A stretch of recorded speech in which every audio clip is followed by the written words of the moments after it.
ආයුබෝවන් සිලොන් නැග්දී අපි ඔබ සාදරයෙන් පිළිගන්නවා. තක්කාලි කියන්නේ අපි හැමෝම වගා කරන්න කැමති ඒ වගේම තමයි විටමින් A සහ C ඒ වගේම තමයි khනිජ ද්‍රව්‍ය ගොඩක් අඩංගු එළවලුවක් වගේම විශේෂ වූ පළතුරක් තමයි. ඒ නිසා අපි හැමෝම ආසයි අපේ ගෙවත්තේ තක්කාලි ගහක් වගා කරගන්න. මොකද අපේ මුළු දැන්කට අවශ්‍ය වශ විසෙන්තොර එළවලු පළතුරු වාගේ දේවල් ගොඩක් දෙනෙක් දැන් පෙළඹිලා ඉන්නවා ගෙවත්තේම වගා කරගන්න.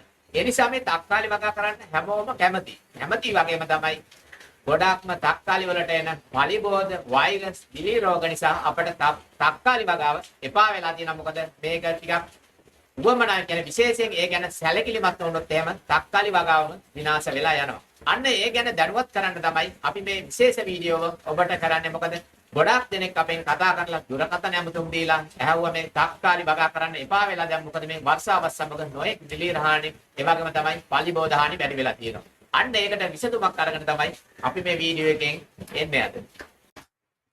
අපි තක්කාලි පැලයක් වෙළඳපළෙන් බෙල දීලා ගත්තාම හෝ නැත්නම් අපි දවානක හදාගෙන පැලයක් ලොකු කරගන්නකොට අපට පළමුවෙන් වෙන්නේ මේ පලිබෝධ හානි. ඒ කියන්නේ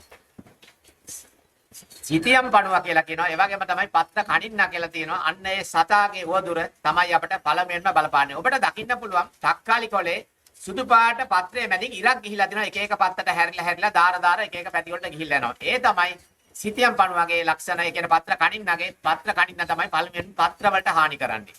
ලොකු හානියක් නැති වුණත් පත්‍රවල යට පහළ ගහේ පහළ කොටස් වලට ඒ හානිය තිබුණාට උඩට එන්න මේක වැඩි වෙලා මල් පළදා වෙන කාලෙදී වැඩි වෙලා මල් පළදාව අපිට නැතු වෙනවා. ඒ නිසා අපි පළමුවෙන්ම පාලනය කරන්න ඕන මේ සිතියම් පණුවගේ හානිය. ඒ නිසා අපට පුළුවන් අන්න පළමුවෙන් දකින්න කොළේ නැත්තම් අපට පුළුවන් කඩලා ඉවත් කරන්න. මේ සිතියම් පණුව කියන්නේ ඒකේ සුහුඹුල් සතා සාමාන්‍ය කෝන්දුරේකටත් වඩා කුඩයි. ඒ සතා ඇවිල්ලා මේ පත්‍ර මත බිත්තර දානවා. ඒ කියන්නේ පත්‍රය සිදුරු කරලා ඒ පත්‍ර ඇතුළත තමයි මේ බීජ බිත්තර දාන්නේ. ඒ ඇති වෙන සුහුඹුල් සතා තමයි ඒ කියන්නේ කීටයා තමයි මේ පත්‍රයේ මැදින් කාගෙන යන්නේ. පත්‍ර මැදින් තමයි මූ ගමන් කරන්නේ. ඒ උමන් මාර්ගයක් වාගේ තමයි තියන්නේ. ඒක තමයි අපිට මේ දකින්න තියෙන්නේ. ඒ කෙරවලේ මේ සතා ඉන්නවා. අපිට පළමුවෙන්ම තියෙන්නේ මේ වගේ එකක් දෙකක් දැක්කොත් අපිට පුළුවන් කඩලා ඒවා විනාශ කරලා දාන්න.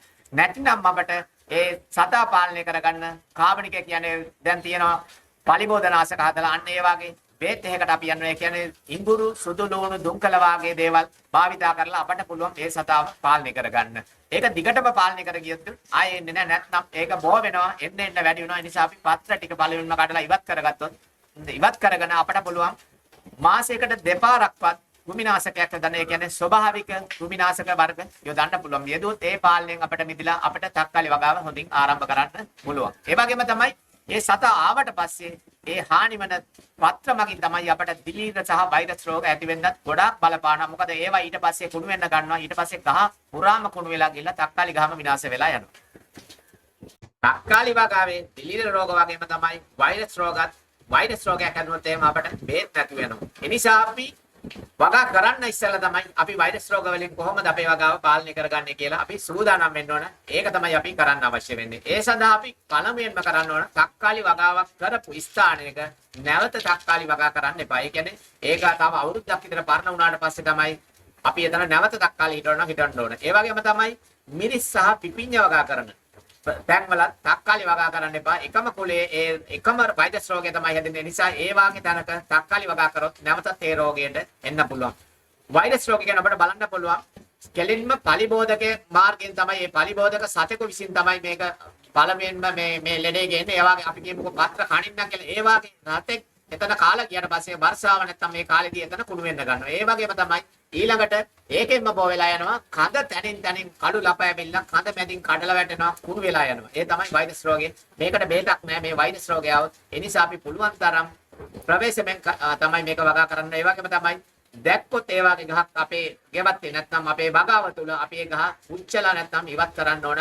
ගොඩක් ඈත් කරලා ගහ විනාශ කරලම දාන්න ඕන. නැත්නම් මේ රෝගේ ඉක්මනින් පැතිරලා යනවා. ඒ නිසා වෛරස් රෝගය අපි පුළුවන් තරම් පාලනය කරගන්න අපිට පුළුවන් ඒ සඳහා ගොඩක් දේවල් කරන්න. ඒ කියන්නේ අපි මේ වගාව තුල ඒ කියන්නේ දාස්පෙදිය නැත්නම් බඩේරගු වාගේ දේවල් වවනවා නම් වැටියක් වාගේ තියෙනවා නම් මේ වෛරස් රෝග වලින් බලක්වා ගන්න පුළුවන්. විශේෂයෙන්ම දාස්පතිය මල් වලට පුළුවන් මේ පලිබෝධකයින්ගේ පැමිණීම අපේ තක්කාලි වගාවට ආරක්ෂා කරගන්න. එපමණක් නොමේ ගෙඩි විදින කියන්නේ ඉල්මැස්සගේ හානියත් අපට වළක්වා ගන්න පුළුවන්. මොකද තක්කාලි ගෙඩිය ඉදීගෙන එනකොට මෙයා සිදුරු කරලා බිත්තර දානවා. අපට බලන්න පුළුවන් තක්කාලි වගාවේ ගෙඩි.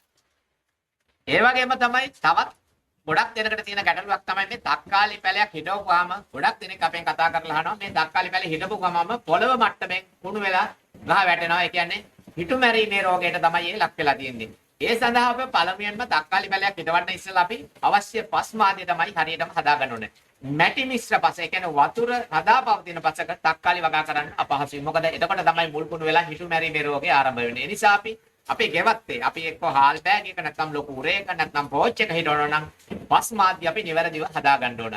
ඒ සඳහා අපි පළමුවෙන්ම ඕන වැලි ප්‍රමාණය තමයි අපි වැඩි කර ගන්න ඕන. මොකද ඉක්මනින් ජලය බැහැලා යන්න පුළුවන් විදිහට. අපි කියන්නේ රළු ගඟේ වැලි කොටස් එකක් අපි යොදාගත්තොත් මතු පිට බස් කොටස් භාගයක් තමයි යොදාගන්නේ. ඊළඟට කර 10 කොටස් එකක් යොදන්න ඕන. ඒ වගේම තමයි කාබනික පොර නැත්නම් කොම්පෝස්ට් වේලිච්චකම වගේ කොටස් එකක් දාලා හොඳට මිශ්‍ර කරන්න ඕන. කොයි වෙලේකවත් අපි කොහොමවත් නැත්නම් පොල්ලෙලි කෑලි භාවිතා කරන්නේ නැහැ. මොකද ජලය වැඩිපුර රඳා තිබ්බොත් එහෙම තක්කාලි වගාව අපිට කරන්න බැරි වෙනවා. මුල් කුණුවේ මේ රෝගේ එනවා.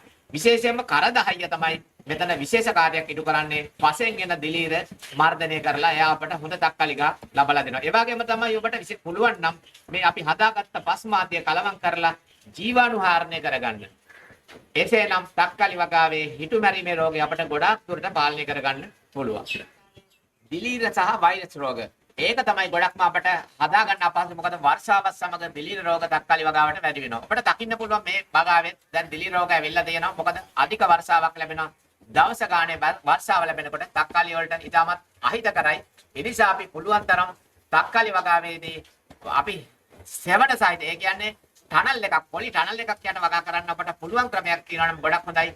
දිගටම වර්ෂාවට දෙමෙන්නේ නැතුව. නැතිනම් අපට දිලීර නාශක යොදන්න වෙනවා. මොකද දිලීර රෝග වැඩි වෙන නිසා. ඒ සඳහා අපට පුළුවන් අපට දැන් දිලීර රෝග එන්න ඉස්සරලා අපට පුළුවන් කරන්න අපි සිලෝන් එකේ අපගේ කාබනික පොහොර කියන channel එකේ අපි දාලා තියෙනවා කොන්ඩිස් සහ කහ මිශ්‍රණය එකතු කරලා කොහොමද මේ කහ වගා මේ තක්කාලි වගාවට යොදන්නේ කියලා. ඔබට පුළුවන් මේ වගේ වීඩියෝ එකක් බලලා කොන්ඩිස් දාවණය සුවල්පයක් යොදලා මෙන්න මේ කහ මේ කියන්නේ එන දිලීර රෝග පාලනය කරගන්න තක්කාලි වගාවේ. ඒක නිතිපතයි කියන්නේ ලෙඩ එන්න ඉස්සරලා අපිට සතියකට වතාවක්වත් කරන්න පුළුවන් නම් දිලීර හානිය වලින් අපට පුළුවන් මේ තක්කාලි වගාව ආරක්ෂා කරගන්න. ඒ වගේම තමයි තක්කාලි ගෙඩි විදින බණුවා. ඒ කියන්නේ ඉල්මැස්ස අපට පාලනය කරගන්න පුළුවන්. මෙන්න මේ දාස්පෙදිය සහ බඩ ඉරකු වනේ ඒකට භූමි විකර්ෂක දේවල් අපිට ඒත් එක වගා කරගන්න පුළුවන් නම් මේ තක්කාලි ගහ අපට ආරක්ෂා කරගන්න පුළුවන්. ඒ වගේම තමයි කෘමිනාශක යෙදීම. ඒ කියන්නේ ස්වභාවික කෘමිනාශක යෙදීමෙනුත් ඔබට පුළුවන් ඔබේ තක්කාලි වගාව ගෙඩි විදින බණුවගෙනුත් ආරක්ෂා කරලා වස විසෙන් තොර තක්කාලි ගහ ගෙවත්තේ හදාගන්න. ගොඩක් දෙනෙක් තක්කාලි වගා කරන්න කැමතියි. මොකද ඊටමත් රසවත් වගේම තමයි එළවලුවක් වගේම හොඳ පළතුරක් නිසා. ඒ වගේම අපි තක්කාලි වගාවේදී සැලකිලිමත් වෙන්න ඕන. විශේෂයෙන්ම වර්ෂාව වැඩි කාලවල මේ වගේ දේවල්. ඒ කියන්නේ තක්කාලි ගහට ලෙඩ රෝග ඕනම රෝගයක් වර්ෂාව වැඩි වෙනකොට ඒ කියන්නේ දරා ගන්න බෑ. ඉක්මනින් ලෙඩ රෝග වැළඳෙනවා. ඒ නිසා අපි ඒ වගේ එළවලු වගා කරද්දී වර්ෂාව අඩු වෙන ඒකන යන කාලේ තමයි පටන් ගන්න ඕන. ඔබට පොලි ටනල් එකක් නැත්නම් වර්ෂාව ලැබිලා ගොඩාක් වර්ෂාව කාලේ එළවලු පැල හිටවලා එළියෙන් තියන්න එපා. එතකොට ගොඩාක් ලෙඩ රෝග වලට මුහුණ දෙනවා. ඒ නිසා වැස්ස අඩු වෙගෙන යනකොට හිටවන්න.